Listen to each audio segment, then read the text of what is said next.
Presented to you by three brave women, including Barry Nierenberg and Carrie Rome. The literature exam consists of 3 parts. In the summer 2011 exam, the first part was on questions about rules of the game or the split cherry tree, depending on whether the students did option 1 or option 2. Part 2 was All My Sons or The Wave, depending upon what was taught in class. And part 3 is a bridging question on either Introduction to Poetry, Mr. Know-All, The Enemy, or Count That Day Lost. The students, of course, had a choice. Part 1 starts with lots questions. The first 2 questions are lots. These questions are meant to test basic understanding, lower order thinking skills.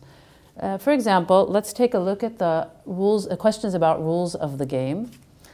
Question 1b said, learning the secrets of the game improves Waverly's daily life. Give 2 examples from the story.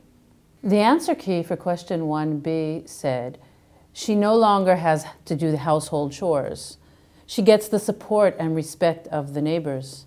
Her mother makes her beautiful dresses for tournaments. She gets her own room. She becomes famous. She was written up in Life magazine. The butcher put her picture in his shop window. It was important that the students emphasize that these were the things that improved in her daily routine. However, some of the students chose to answer the lots questions using higher order thinking skills, using HOTS. For example, let's take a look at this student's answer.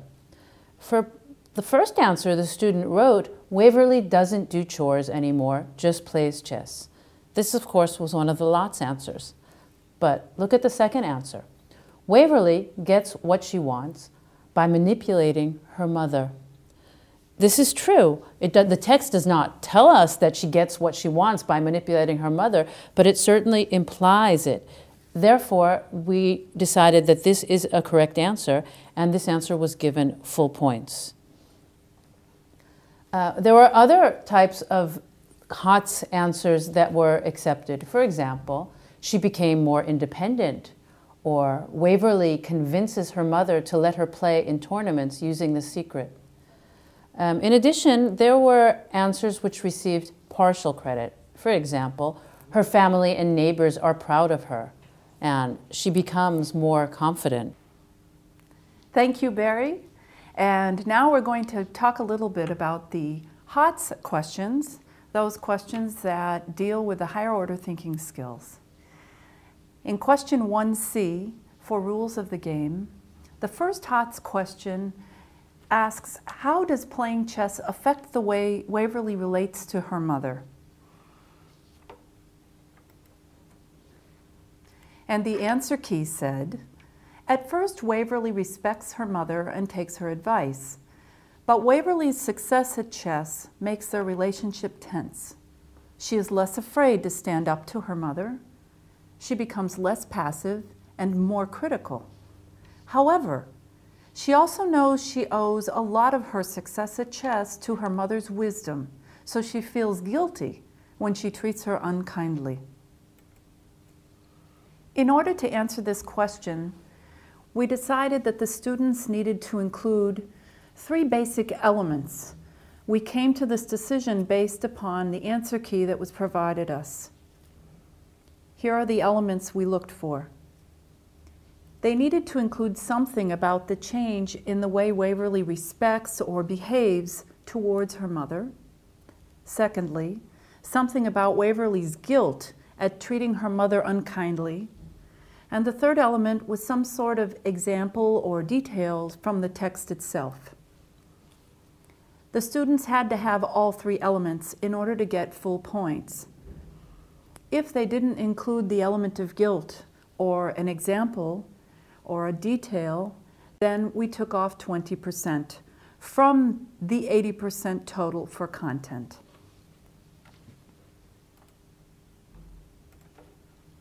Here's an example of another type of answer which we partially accepted. The more she plays chess and wins, the more Americanized and detached she becomes from her mother and from her Chinese culture. This answer got partial credit because it is missing the element of guilt. Therefore, we took off 20%. And now we see a sample answer from a student. As I read this, think yourself, how would you rate this question? Remember, 80% for content, 20% for language. Playing chess affects the way Waverly relates to her mother because the better Waverly gets in the game of chess, the more she gets detached from her mother and the values she represents. Now that you've taken a moment to think, I'll share with you how the answer was marked. For content, it was given 60 out of 80% because it did not contain all of the 3 elements that we mentioned before. And for language, depending on how you would mark it, would be anywhere between 10 to 15%.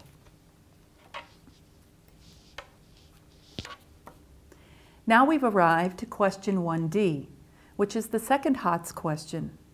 This is the famous HOTS question, which requires the students to select the thinking skill they will be using when they answer the question, and then afterwards to justify or to explain why they have chosen that particular thinking skill in order to answer the question. What has Waverly learned about herself from her experience with chess? It was very important here that the student relate to exactly what the question asked, which is what has she learned about herself? 3 possible thinking skills arise. One is explaining cause and effect, another comparing and contrasting, and the third inferring. The answer key said, she has learned that she is smart and has the skills to succeed. Ambition, coolness under pressure, and patience. She has also learned how to rely on her intellect to solve problems. She is no longer afraid to act independently. She has also learned to appreciate her mother and her Chinese heritage. We will refer to the thinking skill of inferring in this particular answer. The key said, in order to answer this question, I needed to infer what the girl has learned based on the changes in her behavior and way of thinking, such as her increased self-confidence and her changing attitude towards her mother. Here's an actual answer that we received from a student. As you can see, the thinking skill chosen was explaining cause and effect. The answer, Waverly learned about herself that she is a smart girl, and she learned that people appreciate her and she popular, and that she came from immigrant parents don't need to be obstacles to achieve her goal. The answer itself here is actually correct. The problem is with language. What that means is that for the content, for this first part where it says answer, the student would receive a full 80%. And for language, probably anywhere between 5 to 10%. The second part of the answer includes the justification. Explain why you chose that particular thinking skill to answer the question. The student here said, because her experience with chess helped her to learn about herself. This particular justification is problematic. Basically, what it's doing is repeating the question. Therefore, it received no points. When the student is justifying why they chose a particular thinking skill in order to answer the question, it's very important that, one, they include a definition of the thinking skill, but they must do more than that in order to get credit. providing only the definition will not provide any points to that part of the question. They must continue on and connect their justification to the answer that they've just given. Most usually they will do this with examples from the text. For example, to a question like this, with the answer that the student has given, an appropriate justification would read, "In order to answer this question, I needed to think about the cause and effect relationship between Waverly's success at chess and her increased self-esteem." Here is another example of a student who answered using the thinking skill of inferring. The student wrote, "Waverly learned how to be strong-minded, and finally she asserts her independence by running away from her mother.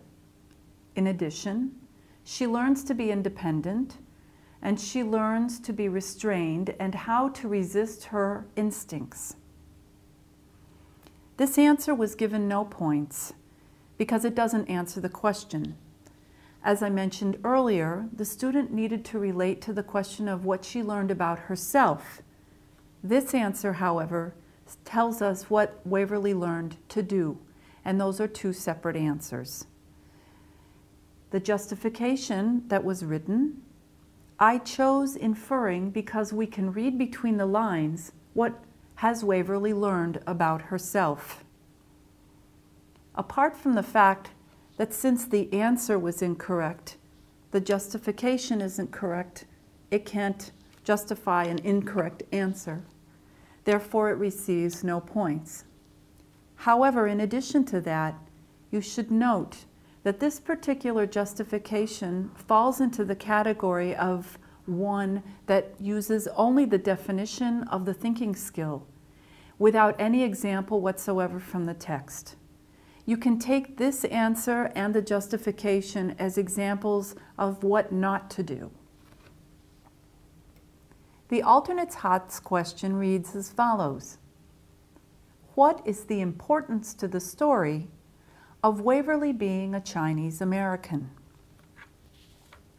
The second part, explain how this is reflected in a particular part of the story. Let's take a look at what the answer key suggested. The importance to the story is that Waverly can take elements from her Chinese heritage to help her win at chess. Waverly, though she rebels against her mother out of typical adolescent embarrassment and out of desire to be American, appreciates the values that she owes to her Chinese heritage, which enabled her to succeed at chess. Discipline, invisible strength, which is a strategy for winning arguments, respect for others, the idea that the Chinese are better than others at everything, the fact that the Chinese are hardworking, the ability to keep secrets, and the ability to work things out for themselves. The character traits which her Chinese background instilled in her and which gave her an advantage over regular Americans enabled her to become so successful at chess. As you can see, the answer here is quite lengthy from the answer key, and certainly not one that we would expect nor saw on an actual Bagrut exam. What we did do, however, was to take a good look at what the basic elements are in this particular suggested answer. Those are the elements that we look for as we're marking the answer itself. This is very similar to what happened in question 1C of this same exam. Here is a sample answer to the first part of this alternate HOTS question. The importance to the story of Waverly being a Chinese American is to show us how Americanized Waverly gets after she grows up, but that she also has Chinese values. The second part of the answer went as such. This reflected in the end of the story when Waverly tried to find her next move that Waverly didn't know which side of she should take, the American or the Chinese. She wants to have her freedom, but she also wants to be loyal to her family. So she has an inner conflict with herself and her national sides. As we can see from this answer, and from other answers that were in the same batch of exams, it was clear that the teacher had taught about Waverly having become Americanized and how it conflicted with her Chinese cultural heritage. While this theme of Americanization was constant in all of the different answers that the students gave in this batch, the way each individual student wrote it was different. And it therefore affected the final meaning of each individual answer. This is very important to keep in mind when you're reading the answers of your students, and to keep in mind that you have to read each one for itself, each one individually, separately, and don't accept it just because it contains a key word if the answer they've actually written doesn't make any sense.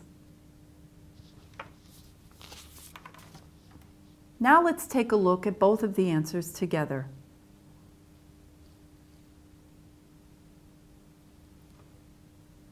And now we'll go on to Barry, who will explain to you about the bridging task.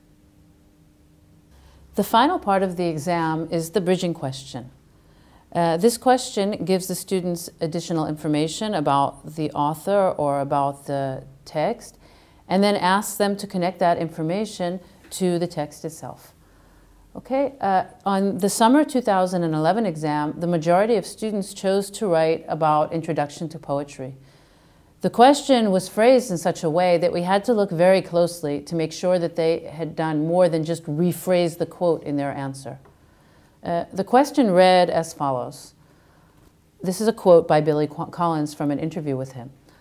"I think one of the worries that sometimes destroys the spirit of poetry is students' uncertainty about how to approach a poem and how to deal with difficulty in poetry." The students were then asked to relate this quote to the poem Introduction to Poetry and to support their answers with examples from the poem. The answer key for this question said, "In the above quote, Billy Collins expresses the fear that students have when they study poetry. The message is often difficult to understand, even when the language is simple. And there is no one right way to interpret a poem, which frustrates many pupils. They look upon a poem as a puzzle that has to be figured out instead of something to feel, to experience with the senses." Here's an example of an answer written by an examinee. Introduction to Poetry. "When I read a poem, I skim through it, read the surface of it, and choose the meaning I prefer. However, in Introduction to Poetry, Collins refers to the many students who don't know how to approach the poems. They dissect the poem and analyze it too much in order to understand the meaning their teacher wants them to. They stick the poem to a chair and torture a confession out of it. They don't understand the particular meaning of the poem, and they become despair." In his poem, Collins teaches us how to read a poem. We should hold it up to the light, and like a color slide, a poem can have many meanings. In conclusion, students should let the poem be a living thing, skim through it, and enjoy the meaning they understand. This answer received full points. Although the student doesn't specifically mention the quote from the exam, he certainly refers to it when he talks about the difficulty that students have in approaching poetry, which was exactly what the quote was about.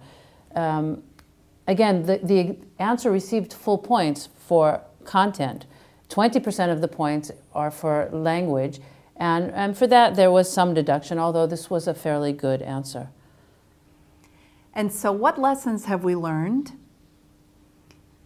The first is to make sure that you are aware that students cannot just repeat the thinking skill as the entire justification for having chosen a particular higher order thinking skill or HOTS. For example, I chose the thinking skill of inferring because I had to read between the lines to get my answer. This goes back to question 1D, which we discussed earlier. The second point is to emphasize the importance of clearly stating the connection between the answer and the quote or information in the bridging question. In addition to what Carrie said, we also learned that we need to allow for other interpretations than what is on the answer key, as long as they make sense and the students can justify what they are saying with arguments or examples and details from the piece. We look to give points wherever possible, and you should as well. And if you're unsure, consult with someone else. Finally, be sure to use the rubrics. The rubrics in the handbook are those used by the Bagrut examiners and are extremely helpful when marking, and you should also use them when you're marking your own exams. We hope that this presentation has helped you, and if you have any further questions, please be sure to ask your literature counselor. That's all, folks!